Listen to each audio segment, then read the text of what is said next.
कभी कभी मेरे दिल में ये ख्याल आता है, जो दिल के ख्यालों में अपनी उदास आंखें लेकर भी जिंदगी में रंग भर दें।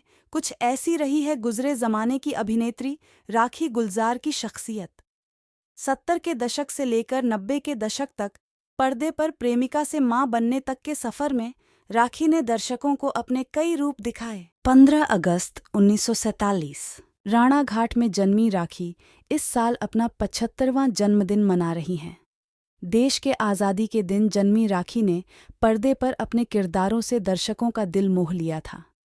निजी जिंदगी को लेकर चर्चा में रहीं राखी ने 20 साल की उम्र में फिल्मों में एंट्री ले ली थी। साल 1967 में आई बंगाली फिल्म बधू बरण में वे पहली बार पर्दे पर दिखाई दी थीं।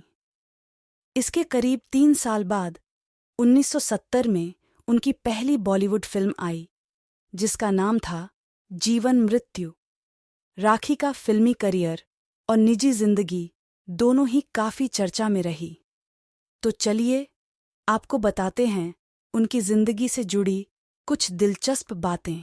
राखी पर्दे की उन अभिनेत्रियों में शामिल हैं जिन्हें पर्दे पर जैसे किरदार ऑफर किए गए उन्होंने सहजता से निभा लिए।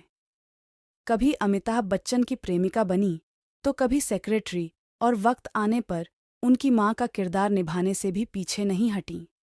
पर्दे पर राखी का करियर बेहद शानदार रहा, लेकिन उनकी निजी जिंदगी में काफी उथल पुथल मची रही। राखी जब 16 साल की थीं, तभी उनकी शादी बंगाली फिल्म निर्देशक और पत्रकार अजय बिस्वास से हो गई थी। शुरुआत में तो सब ठीक रहा, लेकिन धीरे धीरे दोनों के बीच अनबन होने लगी और फिर दोनों ने तलाक ले लिया। हालांकि अजय से संपर्क में आने के बाद ही राखी का रुझान फिल्मों की तरफ बढ़ा था। बॉलीवुड में आने के बाद राखी की मुलाकात गुलजार से हुई। गुलजार उन दिनों बड़े फिल्म लेखक थे।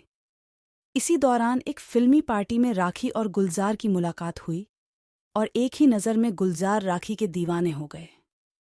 दोनों ने कुछ समय तक एक दूसरे को डेट करने के बाद साल 1973 में शादी कर ली। हालांकि गुलजार ने शर्त रखी थी कि शादी के बाद राखी फिल्मों में काम करना छोड़ देंगी, और राखी मान गई थी। शादी के बाद दोनों की बेटी हुई मेघना, जो अब एक सफल फिल्म निर्देशक और निर्माता बन चुकी हैं। राखी ने वादा तो किया था, लेकिन उनका मन फिर से फिल्मों की ओर जाने लगा। इसके बाद जब गुलजार फिल्म आंधी की लोकेशन की तलाश में कश्मीर गए, तो राखी को भी अपने साथ ले गए। बताते हैं कि जब फिल्म की पूरी टीम वहां पहुंची तो पार्टी रखी गई। इस पार्टी में अभिनेता संजीव कुमार ने ज्यादा शराब पी ली और नशे की हालत में उन्होंने सुचित्रा सेन का हाथ पकड़ लिया। गुलजार को ये सब ठीक नहीं लगा, तो उन्होंने सुचित्रा को वहां से निकाला और उन्हें कमरे तक पहुंचाया। हालांकि राखी ने जब ये सब देखा तो उन्होंने गुलजार से सवाल किया कि उन्हें अपनी पसंदीदा अभिनेत्री को कमरे तक छोड़कर कैसा लगा। बताते हैं कि गुलजार इस बात से काफी नाराज हो गए और उनकी राखी से बहस होने लगी। इसी गहमागहमी में गुलजार का हाथ राखी पर उठ गया। इसके बाद गुलजार ने राखी से माफी मांगी, लेकिन वो ये बातें भुला नहीं पाईं। ऐसा कहा गया कि राखी और गुलजार शादी के बाद अलग रहने लगे। हालांकि साल 2020 में राखी गुलजार और अपने परिवार के साथ होली मनाती नजर आई थीं।